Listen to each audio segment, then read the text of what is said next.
열왕기상 21장 17절부터 29절까지의 말씀, 제가 먼저 17절 읽고 교독합니다. 여호와의 말씀이 디셉 사람 엘리야에게 임하여 이르시되,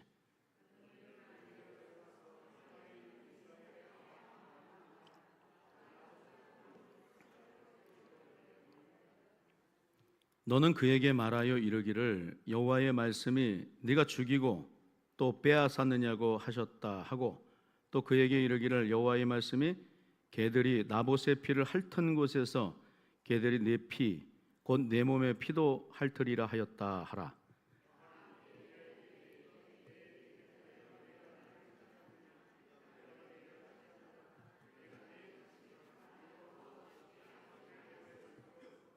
여호와의 말씀이 내가 재앙을 내게 내려 너를 쓸어버리되 내게 속한 남자는 이스라엘 가운데 매인자나 노인자를 다 멸할 것이요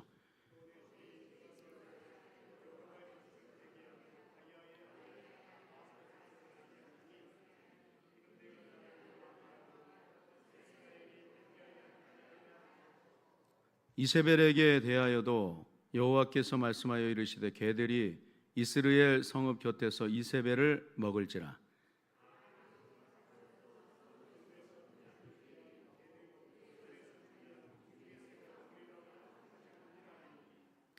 예로부터 아합과 같이 그 자신을 팔아 여호와 앞에서 악을 행한 자가 없음은 그를 그의 아내 이세벨이 충동하였음이라.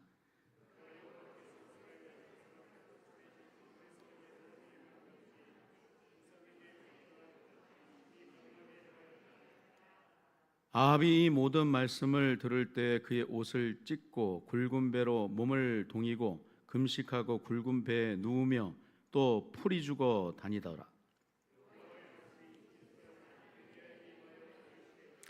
마지막 29절 말씀 같이 합독합니다. 아합이 내 앞에서 겸비함을 내가 보느냐? 그가 내 앞에서 겸비함으로 내가 재앙을 저의 시대에는 내리지 아니하고 그 아들의 시대에야 그의 집에 재앙을 내리리라 하셨더라. 아멘. 우리 전우자 어머니 인사하겠습니다. 사랑합니다. 자, 축복합니다. 여러분, 우리 이번 한 주간을 고난의 시간을 우리가 보내고 계시는데, 고난의 때가 지나면 반드시 영광의 날이 오고야 마는 줄로 믿습니다. 왜냐하면 고난이 지나야 부활의 영광을 볼 수 있기 때문입니다. 십자가 없이 영광은 없다. No cross, no crown이라고 하는 말이 있죠. 이 말은 고난과 희생, 즉 십자가 없이는 부활과 구원의 영광, 면류관이 주어지지 않는다는 말이죠. 그러니까 이번 한 주간 예수님의 십자가 너머에 비밀스럽게 감춰져 있는 우리 주님의 영광과 기쁨을 바라보며 사실 수 있기를 주님의 이름으로 축원합니다. 바울 사도께서 로마서 8장 18절의 말씀 보면 이런 말씀을 하세요. 생각하건대 현재의 고난은 장차 우리에게 나타날 영광과, 개역 한글 좋기라고 하는 단어가 붙여져 있는데 좋기, 비교할 수 없도다 말씀을 합니다. 그러는 속에서 그리스도인은 과거에만 연연하는 삶이라든지 또 현재에만 머물러 있는 삶이 아니라 미래적으로 멀리 앞을 내다보며 살아야 합니다. 특히 과거에 내가 어떠했었는지만을 생각하면서 현재를 돌아보지 않으면 미래에 남는 것은 하나도 없습니다. 어느 날 이 하루살이가 메뚜기가 하루 종일 재미있게 놀자고 해서 같이 놀았어요.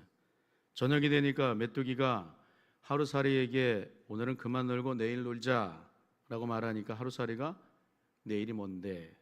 라고 묻습니다. 그러자 메뚜기가 설명을 해줘요. 캄캄한 밤이 지나면 밝은 아침이 오는데 그것이 내일이야. 하루살이는 메뚜기의 설명을 들었지만 내일이라고 하는 말을 이해할 수가 없었습니다. 그러다가 어느 날부터는 메뚜기가 개구리와 같이 놀았어요. 근데 날씨가 추워지자 개구리가 메뚜기에게 날씨가 추워지니까 이제 그만 놀고 내년에 만나자 이렇게 얘기를 했어요. 그래서 메뚜기가 하루살이가 그랬던 것처럼 내년이 뭔데? 라고 이렇게 묻는 거예요. 추운 겨울이 끝나고 날이 따뜻해지려고 할 때 오는 게 바로 내년이야 말해 주었는데, 메뚜기는 개구리의 말을 아무리 생각해도 도저히 알 수도 없고 믿을 수도 없었다라고 하는 얘기가 있습니다. 사람은 과거로부터 시작된 시간 속에서 현재를 지나서 미래를 향해 나아가게 되어져 있습니다. 그런데 그 과거의 시간과 미래의 이 시간은 언제 이해가 되고 납득이 되는가 하면 지금이라고 하는 현재를 지나는 시간 안에서 파악이 된다라고 하는 거예요. 지금 내가 어떻게 사느냐에 따라서 과거에 어떻게 살아온 것이 납득이 되는 거예요. 그리고 앞으로도 어떻게 살아가야 될 것인지가 결정이 되는 것입니다.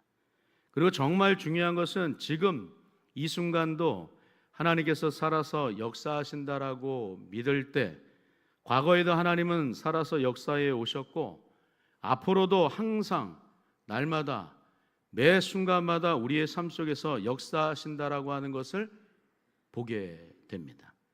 그러니까 하나님 앞에서 사는 그리스도인은 지금 이 순간을 어떻게 겸비하며 사느냐에 따라서 미래가 보장된다라고 하는 거예요.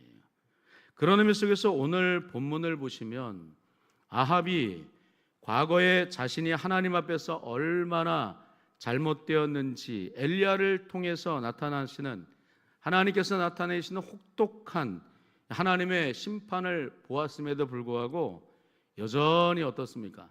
정신을 차리지 못하고 자기의 욕심을 채우기 위해서 모든 일들을 합리화시켜 버리는 거예요. 정당화시켜 버립니다. 아주 못된 이러한 근성을 버리지 못하고 있는 모습을 오늘 우리에게 말씀합니다. 먼저 오늘 보면 17절의 말씀을 보시면 변함없이 하나님께서는 엘리야를 통해서 아합에게 하나님의 뜻을 전달하십니다. 17절, 여호와의 말씀에 디셉 사람 엘리야에게 임하여 이르시되, 말씀을 해요. 이 말씀을 가만히 한번 잘 생각해 보시면 우리가 처음 엘리야가 등장할 때, 엘리야를 소개할 때 열왕기상 17장 2절에서 하셨던 말씀과 똑같다라고 하는 것을 발견하게 됩니다. 열왕기상 17장 2절의 말씀도 동일하게 여호와의 말씀이 엘리야에게 임하여 이르시되라며 이 엘리야에게 말씀하시고 아합으로 하여금 하나님의 말씀을 듣도록 하십니다. 하나님께서 아합에게 듣게 하시는 말씀이 어떤 말씀이었는가를 살펴보면 오늘 18절과 19절 말씀 가운데 이렇게 말하는 거예요. 한번 18절 19절 같이 한번 읽어보겠습니다. 시작.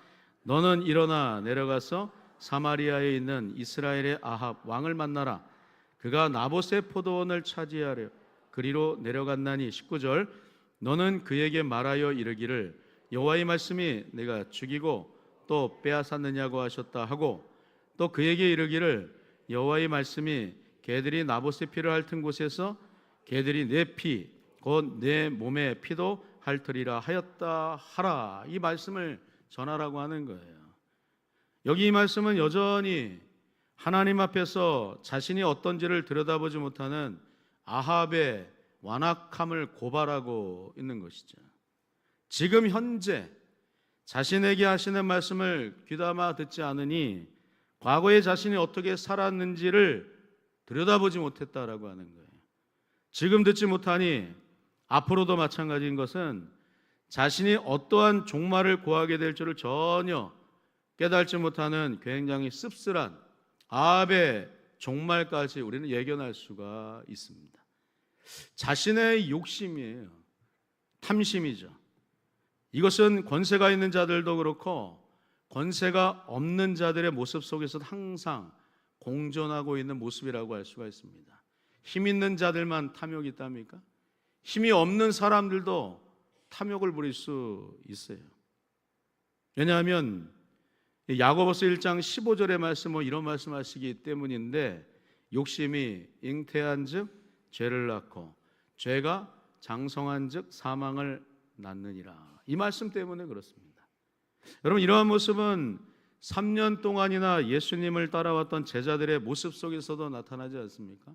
그토록 예수님을 따라 예수님의 이적과 기적, 표적을 두루두루 체험하였던 제자들의 삶이었지만, 예수님께서 하시는 마지막 말씀, 너희 중에 나와 함께 그릇에 넣는 자가 나를 팔 것이라, 이 말씀을 하셨음에도 불구하고 그 말씀을 듣지 못하는 예수님의 제자 가룟 유다의 모습을 우리가 발견하겠잖아요.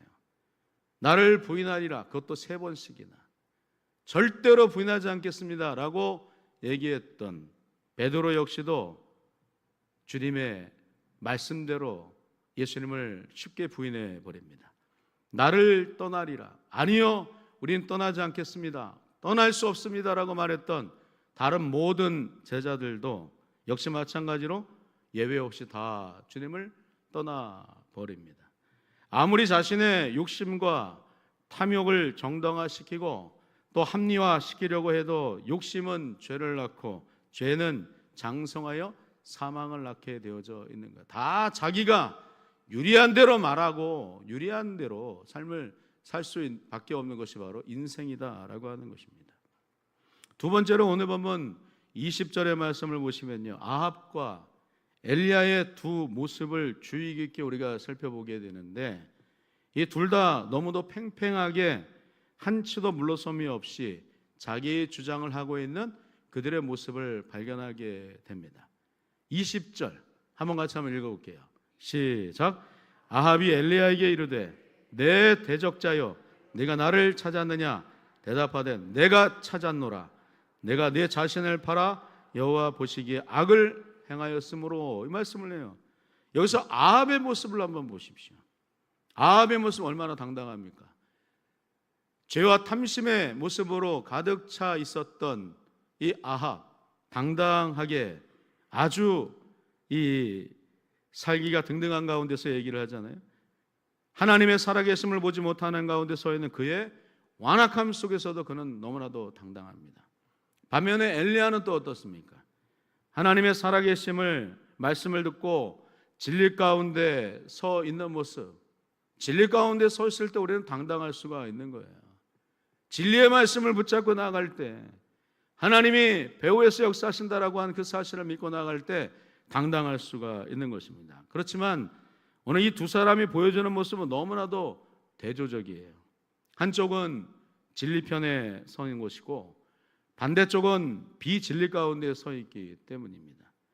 이어지는 21절과 23절을 각각 보시면 계속해서 자신의 죄를 덮고 숨기는 아합과 그의 아내 이세벨에 대해서도 하나님께서는 계속해서 경고의 메시지를 전하고 있는 것을 우리가 말씀 가운데 살펴보게 돼요. 21절 한번 같이 한번 읽어볼게요. 시작. 여호와의 말씀이 내가 재앙을 내게 내려 너를 쓸어버리되 내게 속한 남자는 이스라엘 가운데 매인자나 노인자를 다 멸할 것이요 라고 얘기합니다. 아합 주변에 있는 모든 남자를 다 쓸어버리겠다, 하나님의 경고의 메시지였어요.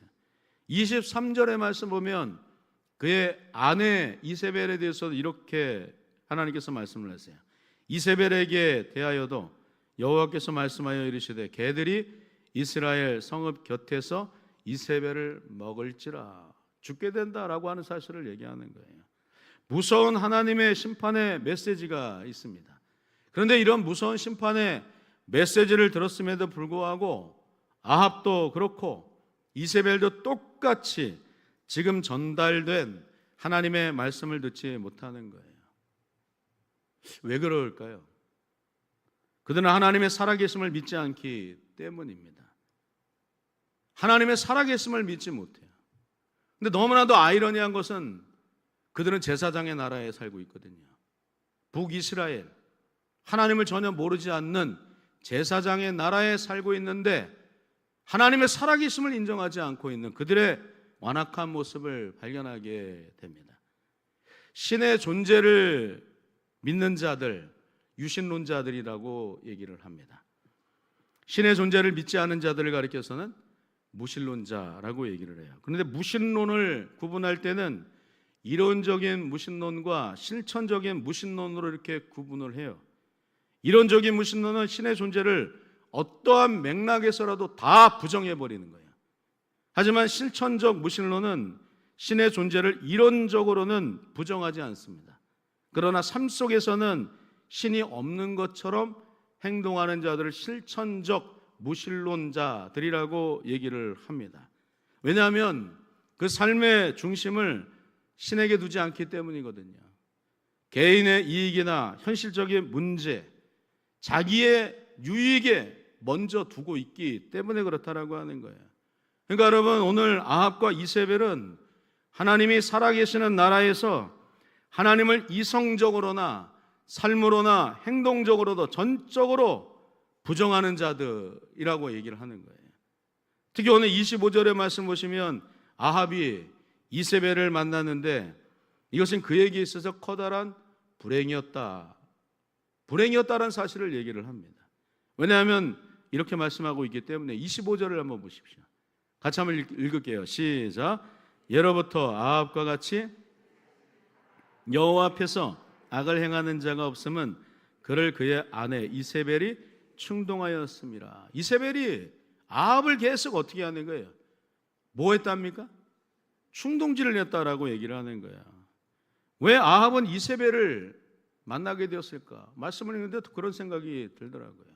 왜 이런 여인, 충동질하는 여인을 만날 수밖에 없었을까? 당시 아합이 이세벨을 만나게 된 것은 이유가 있었어요. 북이스라엘의 경제적이고 정치적 번영을 위해서 당시 이방이었던 시돈 땅, 지금으로 말하면 페니키아라고 하는 나라인데 여기는 굉장히 무역이 활발한 이런 나라였어요. 그러니까 그 나라와 탁 손을 잡는다라고 하는 것은 경제적인 부흥을 체험하게 되는 그 길이었거든요. 그러니까 정략 결혼을 하게 되는 거예요. 지난번에도 이세벨이 어떤 여인이었는지를 우리가 살펴봤지만 열왕기상 16장 31절의 말씀 보면 이세벨을 이렇게 설명을 합니다. 아합은 느밧의 아들 여로보암의 죄를 따라 행하는 것을 오히려 가볍게 여기며 시돈 사람의 왕 엣바알의 딸 이세벨을 아내로 삼고 가서 바알을 섬겨 예배하였다. 이런 얘기를 하는 거예요. 시돈 사람의 왕 엣바알의 딸 이세벨, 왜 그 여인을 맞이할 수밖에 없었는가? 경제적인 부흥을 위해서였다라고 하는 거예요. 아합은 당시 활발한 경제적 나라였던 시돈 땅에 사는 유력한 여인 이세벨과 결혼을 해서 경제적인 유익을 도모하고자 했다라고 하는 거예요. 그 이유 때문에 오늘 이런 정략적인 결혼을 통해서 모든 이스라엘 백성들을 다 하나님과 멀어지게 만들어버리는 이러한 완악한 일들을 드러낼 수밖에 없었다라고 얘기를 합니다. 열왕기서를 우리가 잘 살펴보면요, 하나님의 제사장의 나라에서 누가 선한 왕인가 누가 악한 왕인가를 얘기를 할 때 경제적인 부흥 여하에 따라서 선한 왕이었다 악한 왕이었다라고 판결하지 않아요. 선한 왕은 어떤 왕이었는가? 경제적인 부흥을 일으키지 못해도 상관없어요. 하나님의 말씀을 잘 순종하는 사람, 말씀을 귀 기울이고 하나님의 뜻에 따라 삶을 살아가는 사람, 선한 왕이라 얘기를 하는 거예요. 하나님의 제사장의 나라에서 하나님을 바라보는 선한 왕, 하나님의 말씀을 순종하는 왕을 얘기를 합니다. 그럼 반면에 말씀을 듣지 않고 아무리 커다란 경제적인 부흥을 이뤘다 해도 하나님의 말씀을 듣지 않으면 선한 왕이라고 말할 수 없다라고 하는 거예요. 악한 왕이라고 그렇게 평가를 합니다. 그러니 아합이 아무리 경제적인 부흥 때문에 이세벨과 손을 잡았다라고 해도 그에게 있어서 가장 큰 실수는 이세벨과 같이 만나서 결혼을 하게 되었다라고 하는 거. 자기를 끊임없이 충동질하거든요. 이게 가장 큰 실수였다라고 얘기를 하는 거예요. 프랑스 노벨 문학상을 받은 알베르 까미의 작품 가운데 오해라고 하는 희곡 작품이 하나 있어요.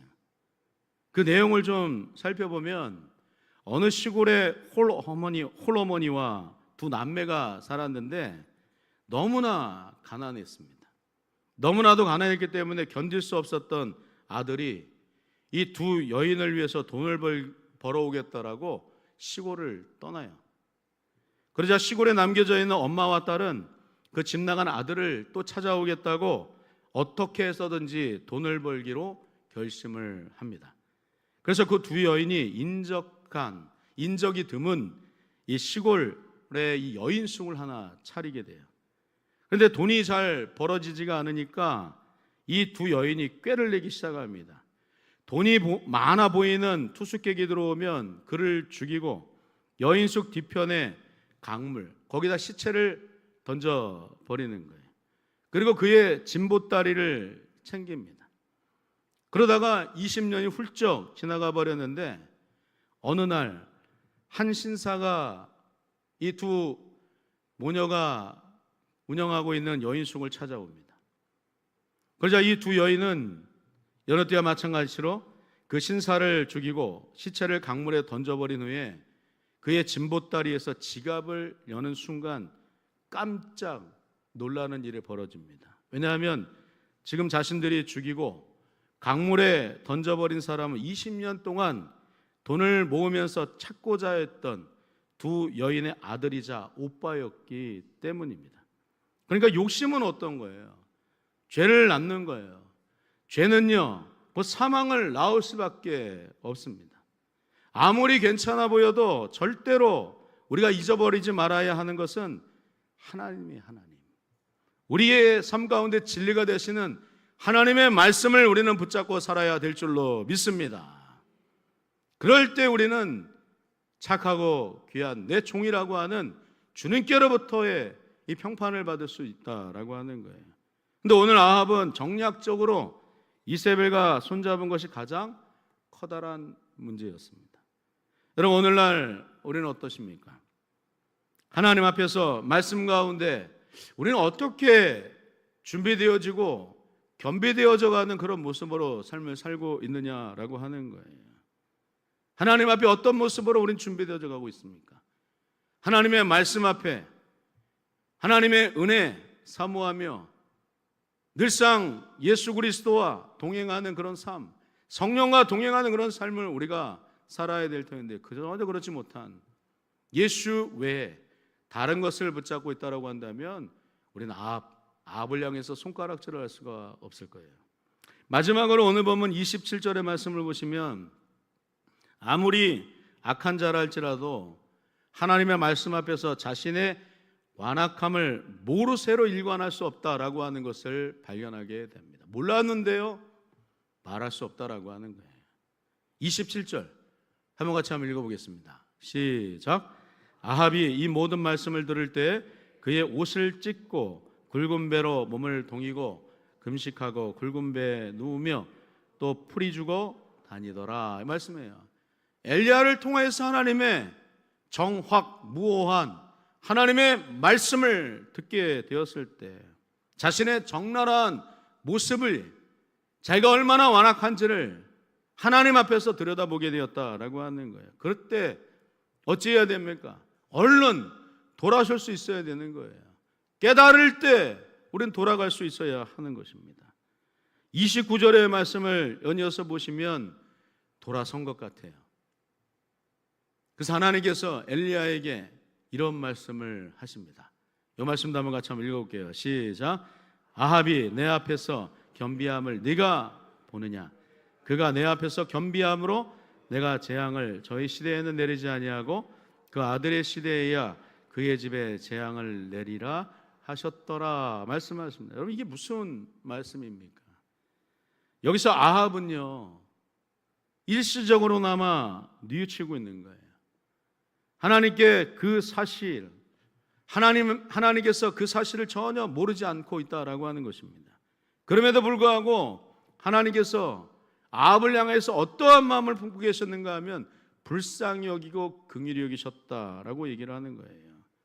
하나님의 무한하신 사랑, 하나님의 인자하심, 여호와의 인자하심이 무궁하심으로 우리가 진멸되지 아니함이니이다. 이것이 아침마다 새로우니 여호와의 성실하심이 크시도소이다. 말씀하고 있는 것처럼 하나님의 인자하심이 오늘 아합에게도 일시적으로나마 뉘우친 것 같은 아합을 향해서도 하나님께서 그에게 은총을 베풀어 주고 있는 그 모습을 발견하게 됩니다. 하지만 아합의 이러한 행동은 진정한 회개가 아니었어요. 왜냐하면 그의 마음은 이미 이세벨에게 팔려 있었기 때문입니다. 아합의 가장 큰 문제는 심판의 말씀을 듣고는 두려워하여 엎드렸지만 삶의 방식은 여전히 바꾸지 않았다라고 하는 거예요. 돌이키지 않았다라고 하는 거예요. 여전히 죄악 가운데서 돌이키지 않고 여전히 마음을 하나님께 두지 않는 아합의 이 완악한 모습을 여기서 적발하고 있는 거예요. 끝까지 겸비하지 않는 자는 하나님의 무한하신 은혜 가운데 잠시 동안에 모면케 되는 일은 있을지 모르겠지만 죄의 습관에서 전적으로 벗어나지 못해 나중에는 치욕스러운 최후를 맞이하게 된다라고 하는 사실을 말씀합니다. 나중에 우리가 말씀을 살펴보겠지만 아합의 최후 한 장을 더 넘기시면 열왕기상 22장에서 아합은 계속되는 선지자의 말을 듣게 돼요. 미가야 선지자의 말씀을 듣게 됩니다. 근데 말씀 듣지 않는 거예요. 그리고 오늘 엘리야의 예언대로 아합이 죽고 난 자리에 흘러내린 피를 누가 와서 핥아버리는가? 개들이 와서 핥아버리게 되었다. 오늘 그 사실을 말씀합니다. 여러분, 오늘 말씀을 통해서 우리가 아합의 삶을 반면교사 삼을 수 있어야 될 줄로 믿습니다. 하나님 앞에서 우리는 늘 어떤 모습으로 겸비되어져야 하는가? 늘 우리는 어떤 모습으로 준비되어져야 하는가? 작년 한 해 동안 우리가 오직 하나님의 말씀과 기도, 오말기를 통하여서 하나님 앞에 나아갈 수 있는 길이 열려져 있는 줄로 믿습니다. 하나님의 은혜를 사모하는 거예요. 내 심령이 세상과 동화되지 않도록 물된 동산이 될 수 있도록 마르지 않는 샘이 될 수 있도록 성령의 감화와 감동을 주실 때 그 은혜를 사그라뜨리지 말아야 하는 줄로 믿습니다. 그때 우리는 주님께서 주시는 그 말씀 가운데 은혜가 충만해지고 또 성령의 인도하심을 따라 삶을 살아갈 수가 있는 줄로 믿습니다. 두 가지는 반드시 놓고 기도하셔야 돼요. 하나님 말씀하실 때 그 말씀에 순종하고자 하는 마음, 그 마음 주시옵소서. 이미 예수님을 주라 고백할 때 우리 안에 성령이 내주하시는데 성령의 감화와 감동케 하실 때 그 마음 사그라뜨리지 않게 하시고 순종하게 하여 주옵소서. 그렇게 간절히 기도하며 나갈 때 우리의 삶은 주님이 기뻐하시는 모습으로 늘 겸비되어지는, 준비되어지는 삶, 열매 맺는 삶이 될 줄로 믿습니다. 그런 은혜를 날마다 구하고 찾고 두드리며 살아가시는 우리 사랑하는 모든 권속들 다 되실 수 있기를 주님의 이름으로 축원합니다. 하나님 아버지 은혜와 사랑을 감사합니다. 우리 사랑하는 아버지 하는 권속들 은혜 중에 늘 평안하게 하시고 무엇보다도 아버지 하나님 우리의 심령 위에 주의 성령의 충만한 은혜를 부어주셔서 하나님 앞에 겸비되어지고 준비되어지는 주님의 사람으로 삶을 살아갈 수 있도록 큰 믿음, 큰 은혜를 허락하여 주옵소서. 고난주간을 보내는 가운데 있습니다. 예수님의 십자가 단단히 붙잡고 나아갈 수 있도록 인도하시고 예수님을 깊이 생각함으로 우리를 죄악 가운데서 구원하신 예수님의 그 크신 은혜를 힘입어 삶 가운데 은혜에 충만할 수 있도록 역사하여 주옵소서. 예수님 이름으로 기도합니다. 아멘.